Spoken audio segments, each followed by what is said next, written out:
நல்லதே நடக்கும், நல்லதே நடக்கும்.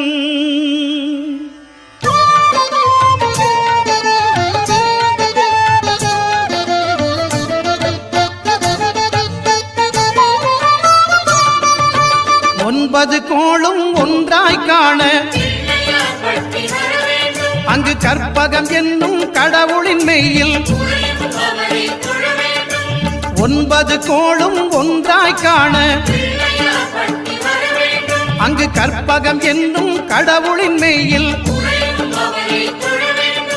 சூரியன் முதலாய் 9 கிரகமும் பலவித குணங்களை கொண்டிருக்கும். எங்கள் கற்பக தருவில் அவை வரும்போது ஒன்றாய் சேர்ந்து பலனளிக்கும்.